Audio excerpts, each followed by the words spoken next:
제가 좀 말씀과 관계된 광고를 좀 간단하게 드리고 여러분 말씀을 듣도록 하겠습니다. 여름 특강 광고가 주보에 나갔습니다. 이제 성경 강좌가 방학하고 이제 방학 기간 동안에 특강을 하는데요. 성도님들에게 신앙에 좀 실제적인 도움을 드릴 수 있도록 했습니다. 강의의 질을 생각을 해서 한 강좌당 5명 내외분만 그렇게 수강생을 받도록 합니다. 우리 황일수 목사님 30, 40대 중심으로 부부생활 책 한 권을 정리해서 쉐어링을 하고요. 우리 이재성 강도사님은 애니어그램을 합니다. 성격 유형 검사입니다. 그 다음에 박필남 전도사님 디모데 성경연구원 교재로 참믿음의 5가지 가치관 하고요. 우리 박세우 전도사님은 기초 영어를 4주간 강의하시고요. 우리 정영석 전도사님은 하이델베르그 요리문답 중에서 10계명 부분을 강의를 하십니다.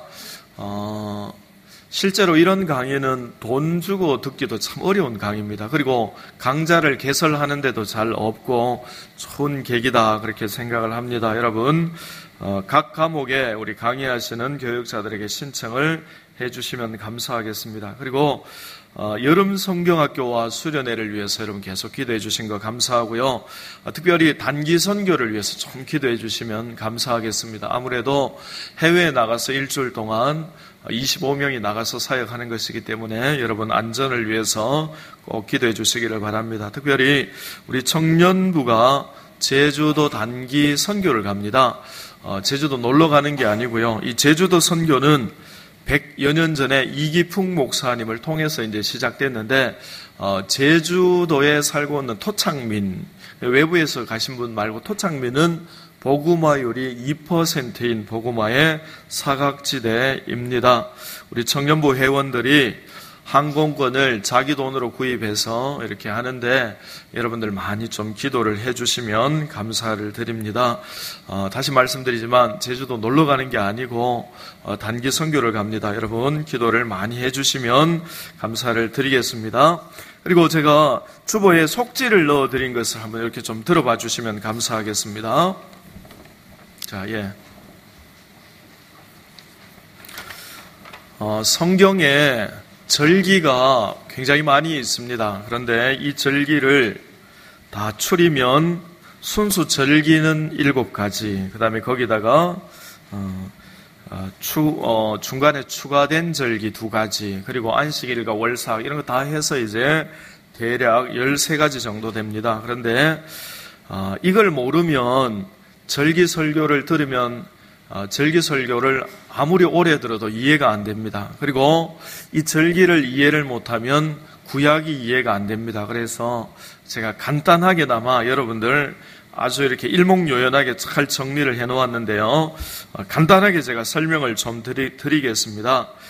모세 오경에 나타나는 절기가 7가지입니다. 첫째, 유월절, 1월부터 10월, 12월까지 쭉 이제 요일별로, 월별로 그렇게 정리를 해놓았습니다.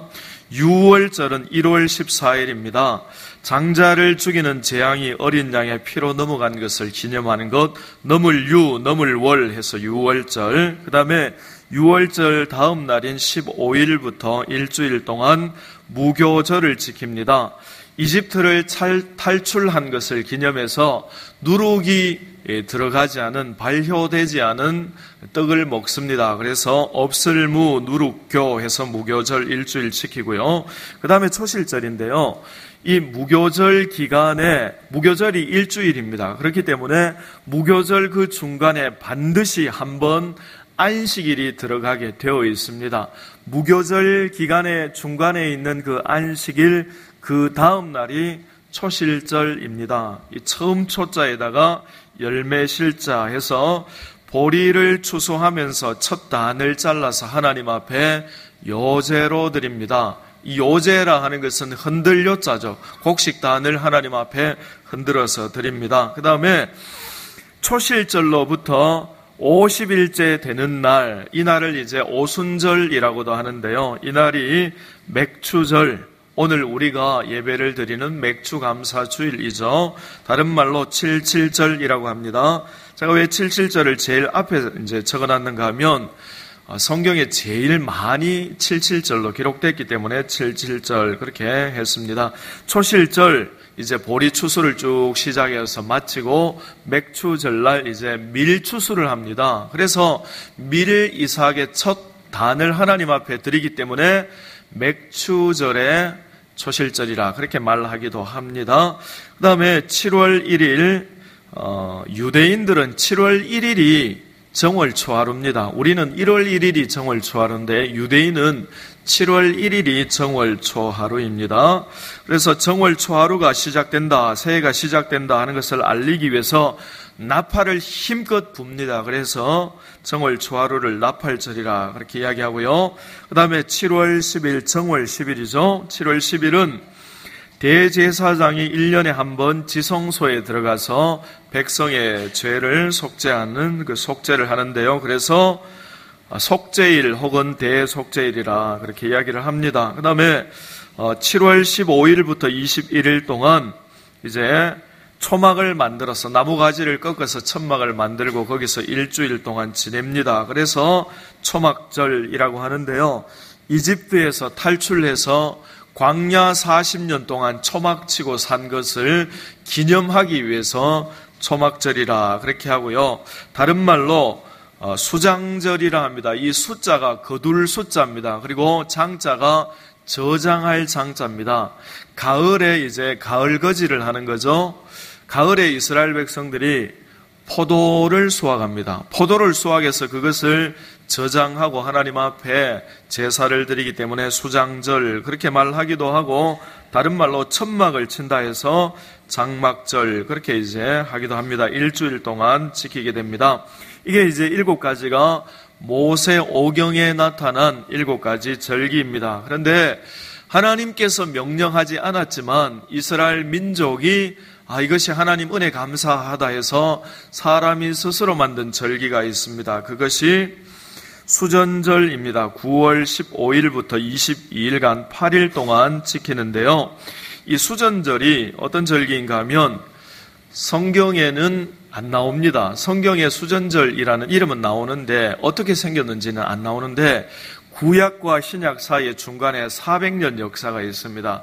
그 400년 역사 기간에 시리아 지역의 그 수리아 왕 안티오커스 에피파네스라는 왕이 예루살렘을 강제로 점령하고 거기에 돼지를 잡아서 막 제사를 드리고 그래서 성전을 모독하는 그 행위를 합니다. 그래서 마카비우스라는 그 제사장 가문이 일어나서 이제 안티오커스 에피파네스를 물리치고 성전을 정결케 하는 예식을 합니다. 그래서 그날을 기념해서 수전절, 이제 사람이 만든 절기죠. 그 다음에 또 사람이 만든 절기가 12월 14일, 15일 이틀 동안 부림절을 지킵니다. 이 부림절이라는 말은 부르에서 나왔죠. 부르라는 말이 제비를 뽑는다는 말입니다.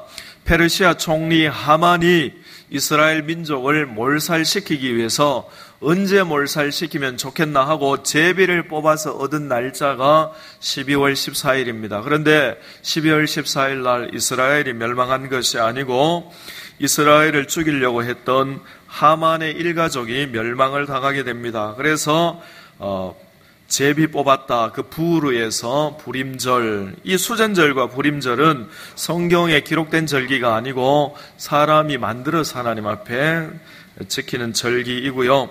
그 다음에 절기는 아니지만 기념일이 있습니다. 그게 4가지인데요. 이제 모세오경에 나타나는 안식일, 이제 안식일은 우리가 흔히 토요일이라고 알고 있는데 토요일이 아닙니다. 안식일은 금요일 해 떨어지면 안식일이 시작되고요. 토요일 해가 지기 직전까지 안식일이 됩니다.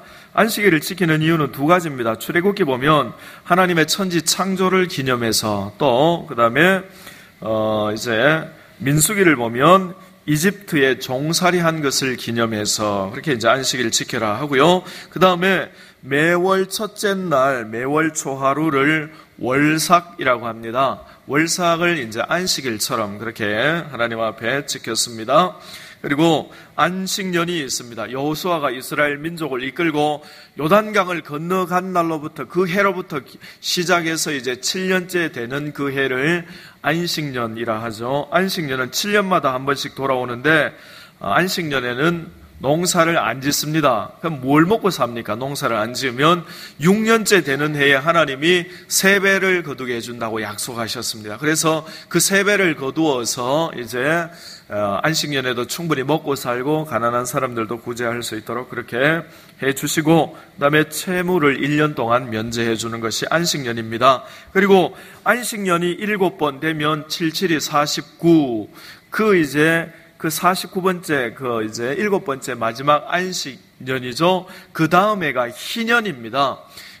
희년은 굉장히 중요한 날이죠. 왜 그런가 하면은 모든 부동산을 원주인에게 다 돌려주는 겁니다. 그러니까 아무리 거지 갖고 못 살고 가난한 사람이라도 희년만 기다리는 겁니다. 왜냐하면 희년만 되면은 모든 부동산이 원주인에게로 다 돌아오기 때문에 희년만 되면 누구든지 인간다운 생활을 할 수 있다. 굉장히 중요하고요. 그리고 동족 히브리인들은 노예들도 희년에는 무조건 다 이제 자유인으로 풀어주고, 그러니까 히브리 사람은 노예가 됐다 하더라도 노예가 됐어도 희년에 풀려나고, 풀려나는 것으로 끝나는 것이 아니라 조상들이 가지고 있던 모든 부동산이 다 자기에게로 돌아오는 굉장히 기쁜 해죠. 그래서 희년이라고 하는데, 이 희자가 실제로는 기쁠 희자가 아니고 복희자입니다. 복복자만 있는 게 아니고 복희자가 있습니다. 그러니까 복된 해다. 그래서 이제 희년이라 이렇게 말씀을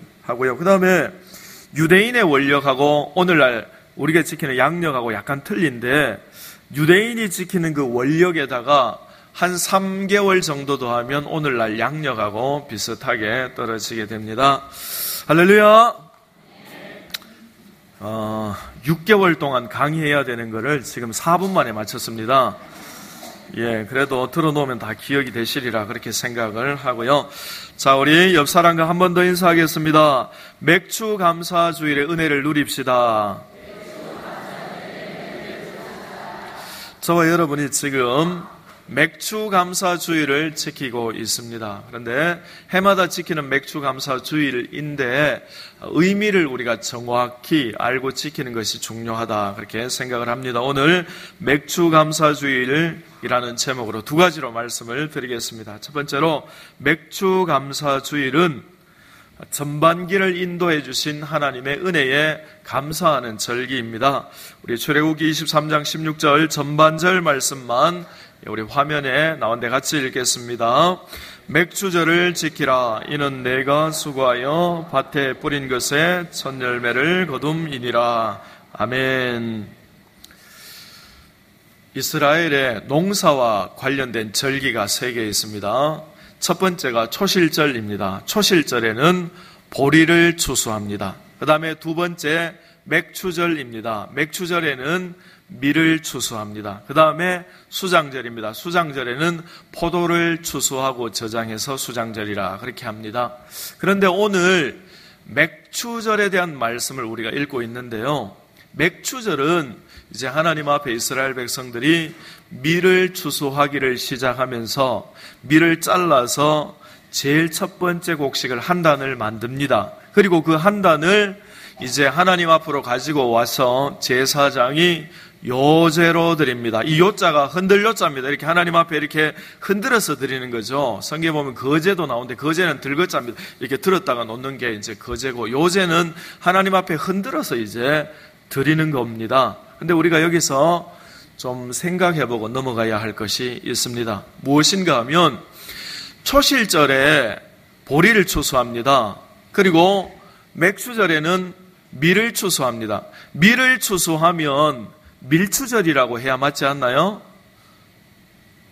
밀추수를 시작하면 밀추절이라고 해야 됩니다. 그런데 밀추절이라고 하지 않고 맥추절이라고 합니다. 이 맥자가 보리 맥자인데요. 물론 밀을 소맥이라 하고 또 보리를 대맥이라 하니까 맥추절 해도 틀린 말은 아니라 그렇게 생각할 수 있는데요.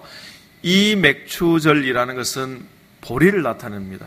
그런데 밀을 추수하는데 왜 이름을 밀추절 그렇게 하지 않고 이제 맥추절이라고 하냔 말이죠. 그게 굉장히 중요한 이유입니다. 여러분, 초실절날 이제 보리추수를 합니다. 보리추수를 하는데 이 보리추수를 언제까지 하는가 하면은 이제 50일 동안 해서 보리추수를 열심히 해서 50일, 그러니까 맥추절 되는 날 이제 보리추수가 끝이 나는 겁니다. 그래서 하나님의 은혜로 초실절부터 맥추절까지 보리추수가 하나님 은혜 가운데 전반기 추수가 잘 맞춰졌다. 그것을 감사해서 하나님 앞에 절기를 지키기 때문에 그것이 바로 맥추절이라 그렇게 말합니다. 그런데 제가 이제 인터넷에서 여러 자료들도 찾아보고 그 다음에 또 성경의 주석도 보고 했는데요. 절대로 제가 교만해서 하는 말이 아니고요. 책이라든지 인터넷에 있는 자료의 99%가 틀립니다. 그러니까 보리를 추수해서 하나님 앞에 드린다 그렇게 말하는데 그게 잘못된 겁니다, 여러분. 그게 아니고 보리를 추수해서 이제 맥추절날 끝나는데 전반기의 추수를 잘 마치게 하신 그 하나님의 은혜에 감사하다 해서 이제 드리기 때문에 이름을 밀을 추수하는 날임에도 불구하고 이름을 맥추절이라 그렇게 말씀합니다. 21세기를 살고 있는 저와 여러분에게 맥추절의 의미는 전반기 6개월을 은혜 가운데 보호해 주시고 도와주신 하나님의 은혜에 감사하는 절기가 맥추절입니다. 맥추절을 양력으로 환산하면 6월 한 중순, 초순 정도 됩니다. 그러니까 6개월 정도 우리의 삶을, 전반기에 우리의 삶을 인도해 주신 하나님 앞에 감사하는 것, 그것이 바로 맥추절의 의미가 되겠습니다. 우리가 전반기를 이렇게 뒤돌아보면서 이제 뭔가 하나님 앞에 특별히 감사할 것이 있는 분들도 있지만, 그러나 거의 대부분의 성도님들이 뭔가 특별한 것이 없고 그냥 아무 일 없이 평범하게 이제 6개월 동안 지나오신 분들이 많이 계시리라 그렇게 생각을 합니다. 뭔가 특별한 은혜를 받은 것이 있다 하면 참 맥추절이 의미가 있을 텐데 그게 아니고 특별한 거 없고 그냥 평범한 6개월을 살았기 때문에 우리가 맥추감사주일을 드리면서 하나님 앞에 어떤 큰 감사가 생겨나지 않을 수 있습니다. 그러나 우리가 분명히 또 명심하고 알아야 될 것이 있는데요. 그것이 무엇인가 하면 하나님 앞에서 평범하다 하는 것, 이것이 정말 큰 은혜라 하는 것을 우리가 알아야 됩니다. 인터넷에 보니까 누가 이렇게 만들어낸 이야기 같은데 이런 이야기가 있어요. 어떤 목사님께서 시내에서 볼일을 보고 이제 집으로 이렇게 운전해서 쭉 들어오시다가 이렇게 코너를 돌면서 차가 이렇게 전복됐어요. 그래서 차가 이렇게 전복돼서 3바퀴나 이렇게 차가 돌았습니다. 그렇게 하고 그럼에도 불구하고 목사님이 이제 머리털 하나 상하지 않고 멀쩡했어요. 그래가지고 너무너무 하나님 은혜 감사하다. 차가 어떻게 전복되고 3번이나 굴렀는데 하나도 다치지 않고 너무너무 감사하다 하고 막 집으로 돌아왔습니다. 그리고 이제 아버지에게 이렇게 말씀했습니다. 아버지, 오늘 제가 하나님께 너무너무 감사한 일이 있습니다. 제가 집으로 돌아오는데 그 코너를 도는데 차가 전복돼가지고 차가 3번이나 굴렀는데 차는 많이 찌그러졌는데 저는 하나도 안 다쳤습니다. 하나님 은혜 너무너무 감사합니다. 그렇게 말했어요. 근데 그 아버지께서 이렇게 말씀하셨습니다. 그래. 나는 그런데 너보다 더 감사하다. 그랬어요. 그래 아들이 아니 아버지는 무슨 차를 4번이라도 굴렀나요? 그랬어요. 그러니까 아버지께서 이런 말씀하셨어요. 아니다. 나도 시내에서 왔는데 차가 한 번도 안 구르고 안전 운행해가지고 안전하게 집에까지 잘 왔다. 그러니 이 얼마나 감사한 일이냐. 여러분, 특별한 일이 있어서 감사하다. 여러분, 특별하다는 말이 무슨 뜻입니까? 특별하다 하는 말은요, 한번 따라서 하시기 바랍니다. 인생이 골병든다. 그러니까 여러분, 성도님들 개개인의 삶에도 보면은 분명히 하나님의 어떤 강력한 만져주심, 강력한 기도의 응답들을 하신 그 순간들이 있을 것입니다. 그런데 그 순간들을 가만히 생각해 보면 평상시가 아니고 비상시국이었어요. 비상시국에 하나님의 어떤 강력한 은사를 체험한 겁니다. 그러면 성경에 기적과 이적, 아주 다이나믹한 사건이 제일 많이 기록된 데가 출애굽기하고 민수기입니다. 뒤에는 이집트의 최정예의 군대가 막 죽이려고 막 병거를 끌고 칼을 휘둘면서 달려오고, 앞에는 바다고 죽어야 됩니다. 죽을 수밖에 없습니다. 그런데 수많은 사람들이, 믿음 없는 사람들이 막 이탈하면서 모세 욕을 하고 모세 돌로 쳐 죽여야 된다고 그렇게 말합니다. 그런데 믿음은, 모세가 믿음으로 이제 지팡이를 탁 드니까 홍해가 이렇게 쫙 갈라지는 거예요. 바다가 갈라지면서 그 200만의 대군이 바다를 건너서 하나님의 은혜로 살았습니다. 이거보다 더 다이나믹한 사건이 어디 있습니까? 그리고 그 곡식 한 톨 뿌릴 수 없는 그 척박한 광야에서 하나님이 40년 동안 만나를 내려주셔서 만나 먹고 살았습니다. 농사지어서 먹고 산 게 아니고 만나로 하나님이 먹여주셨습니다. 그것도 하루 이틀도 아니고 1년, 2년도 아니고 40년 동안. 여러분, 이런 체험보다 더 강력한 체험이 어디 있겠습니까? 그런데 성경에 제일 훈련을 강하게 받고 제일 인생 험하게 살았던 사람들이 바로 출애굽기, 민수기 그 사람들입니다. 얼마나 훈련이 심했던지 이제 광야 행군하기 전에 인구를 계수해 보니까 60만이었어요. 40년 광야 행군 끝나고 계수해 보니까 60만 명인데 2,000명이 줄었어요. 여러분, 인구가 40년이라 하면 인구가 2배 정도 늘어나야 됩니다. 늘어나는 건 고사하고 2,000명 정도 줄었어요. 무슨 말입니까?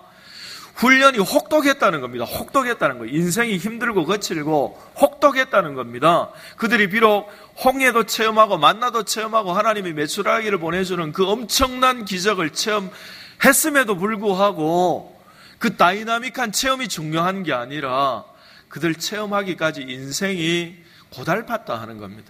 여러분, 저와 여러분에게도 어떤 특별한 체험이 있을 것입니다. 목회자 정도 되면 목회자들에게도 하나님이 그런 체험들 서너 가지 정도는 있습니다.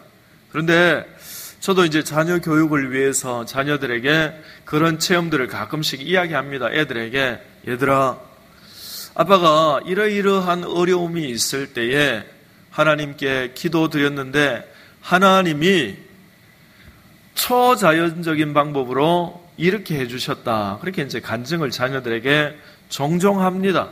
종종 하면은 자녀들이 그래요. 와, 아빠, 나도 그거 체험해보고 싶어요. 왜 내 인생에는 이렇게 다이나믹한 체험이 없어요? 나도 그렇게 해보고 싶어요. 그래요? 그럼 제가 얘들에게 이렇게 말합니다. 얘들아, 다이나믹한 거 좋아하지 마라. 너가 인생 고달파진다. 그냥 아빠가 너희들 학교 보내주고 아빠가 해주는 밥 먹고 평범하게 사는 게 최고다. 다이나믹하게 그렇게 살지 마라. 그 인생 고달픈 거다. 그렇게 이야기합니다. 여러분, 우리가 6개월을 뒤돌아보면서 무언가 특별한 게 없어서 오늘 맥주감사주의를 하나님 앞에 드리면서 하나님 앞에 그냥 특별히 감사한 마음이 우리가 안 생길 수 있습니다. 그러나 여러분, 특별한 것이 중요한 것이 아니고 평범한 것, 아무 일 없는 것, 이것이 하나님의 특별한 은총인 줄로 믿을 수 있기를 주님 이름으로 축원합니다. 자, 우리 옆 사람과 한번 인사하겠습니다. 평범한 것을 감사합시다. 자, 맥주절 두 번째 의미는요, 앞으로의 이제 후반기를 지켜주실 것을 믿음으로 감사하는 것이 맥주절입니다. 우리 출애굽기 34장 22절 말씀, 자, 우리 화면에 떴습니다. 같이 읽겠습니다. 77절 곧 맥주의 초실절을 지키고 새말에는 수장절을 지키라. 아멘. 맥주절에 대한 말씀이 모세오경 가운데 창세기를 제외하고 출애굽기, 레위기, 민수기, 신명기 네 곳에 공히 다 나와 있습니다. 그런데 출애굽기, 레위기, 민수기 이 네 곳에서 77절, 맥추절, 수장절에 대해서 설명을 합니다. 그런데 설명을 들어보면 공통점이 있습니다. 그 공통점이 무엇인가 하면 맥추절에 첫 이삭을 하나님 앞에 드려라. 그 다음에 또 다른 곳에 보면 처음 익은 열매를 하나님 앞에 드려라. 또는 처음 익은 열매를 하나님 앞에 드리기 때문에 맥추절에 초실절이라 그렇게 이야기를 합니다. 그러니까 맥추절 설명하면서 출애굽기, 레위기, 민수기, 신명기에서 공히 강조하는 게 무엇인가 하면 처음을 강조합니다. 첫 예물, 처음 익은 열매, 초실절, 이 처음을 굉장히 강조합니다. 여러분, 유대인들에게 있어서 첫 열매라는 것은 굉장한 상징적인 의미가 있습니다. 이 첫 열매 하면 유대인들의 머릿속에는 그게 이제 막 연상이 되는 겁니다. 뭐가 연상되는가 하면 첫 열매라는 것은 첫 열매를 이어서 둘째, 셋째, 넷째, 다섯째, 여섯째 줄줄이 열매들이 익는다 하는 것을 상징합니다. 그러니까 맥추절을 하면서 첫 열매를 드리고 또 처음 익은 열매를 드리고 맥추의 초실절이고 그렇게 강조하는 이유는 전반기에 우리의 삶을 인도해 주신 그 하나님께서 이제 남은 우리의 후반기도 인도해 주신다 하는 의미에서 첫 열매, 처음 익은 열매, 초실절 그렇게 말씀을 합니다. 고린도후서 15장 20절 말씀에 보면 예수님을 가리켜서 부활의 첫 열매라 그렇게 말합니다. 부활의 첫 열매라는 게 무슨 뜻입니까? 예수님이 첫 열매로 부활하셨으니까 예수님을 믿는 성도들도 예수님을 따라서 둘째, 셋째, 넷째 줄줄이 반드시 부활하게 된다는 겁니다. 그러니까 예수님이 부활의 첫 열매다 하는 말은 예수님을 믿는 모든 성도들은 반드시 부활하게 된다 하는 것을 하나님이 보장해 주신다. 이 하나님의 보장을 가리켜서 첫 예물이라 그렇게 말씀을 합니다. 저와 여러분, 맥추절 우리가 지키면서 하나님께서 우리의 후반기의 삶을 책임져 주시고 후반기뿐만 아니라 저와 여러분의 남은 모든 생애를 인도해 주시는 그 믿음을 온전히 가질 수 있기를 주님 이름으로 축원합니다. 자, 그런데요, 크기의 차이는 있지만 사람마다 모든 사람들의 마음속에는 두려움이 있습니다. 크기의 차이는 있지만 모든 사람들의 마음속에는 인생에 대한 막연한 두려움이 있습니다. 그 두려움이 상품으로 만들어진 것이 보험입니다. 보험. 사람의 두려움을 상품화한 것이 보험이죠. 그리고 그 두려움을 극복하기 위해서 만들어낸 학문이 심리학, 상담학입니다. 그리고 사람들이 마음속에 있는 그 원인 모를 그 막연한 두려움, 그 두려움을 극복하기 위해서 여러 가지 종교를 만들어내기도 합니다. 여러분, 정도의 차이는 있지만 저와 여러분 속에도 막연한 두려움, 장래에 대한 막연한 두려움이 있습니다. 그런데 사람들 마음속에 있는 이 두려움의 정체가 뭐냐 하는 거죠. 이 두려움의 정체가 뭐고 근거가 어디냐 하는 것이죠. 그게 여러분 창세기 3장에 나타납니다. 사람이 선악과를 먹고 타락하죠. 타락했다 하는 말이요, 선악과를 먹고 타락했다 하는 것은 죄에 오염됐다는 겁니다. 죄에 오염돼요. 죄에 오염되면 반드시 그 결과로 죄책이 옵니다. 죄책. 이 죄책 때문에 그때부터 모든 사람들의 마음속에 장래에 대한, 인생에 대한 막연한 두려움이 생긴 겁니다. 심지어는 가정의 모든 것이 평안하고 아무 근심 걱정이 없어도 그 가운데 두려움이 있는 분들이 있습니다. 여러분, 인생이 가지는 모든 종류의 두려움은 사람의 타락의 결과입니다. 그런데 여러분, 예수 그리스도를 믿는 하나님의 자녀된 저와 여러분에게 두려움은 절대로 어울리지 않습니다. 만일 우리가 하나님의 자녀고 예수 그리스도를 믿는 백성이라 하면서도 우리 마음속에 두려움, 근심, 막연한 염려 이런 것들이 있다면 우리 전혀 어울리지 않는 옷을 입고 있습니다. 왜 그렇습니까? 예수님께서 십자가에 달려 죽으심으로 우리를 모든 죄의 저주에서 구원해 주셨습니다. 그렇기 때문에 우리가 죄의 모든 저주에서 해방되었기 때문에 우리에게 있는 염려, 근심, 걱정, 두려움은 전혀 어울리지 않습니다. 저와 여러분은 예수 그리스도라는 그 반석 위에 서 있습니다. 예수 그리스도 이 반석을 만세반석이라 하죠. 아무리 천재지변이 일어나도 절대로 무너지지 않고 꺼지지 않고, 그래서 그 반석 위에 있으면 누구든지 영원히 평안을 누릴 수 있는 그 반석, 만세반석, 그 반석이 예수 그리스도입니다. 그러므로 저와 여러분, 예수 그리스도라는 그 반석 위에 우리가 서 있는 줄로 아시고, 우리 앞에 있는 모든 막연한 두려움들, 우리 장래들, 후반기들, 이런 염려들 다 떨쳐버리고 주님 안에서 평안하게, 행복하게, 담대하게 살아갈 수 있는 저와 여러분 되시기를 주님의 이름으로 축원합니다. 기도하겠습니다. 오늘 주신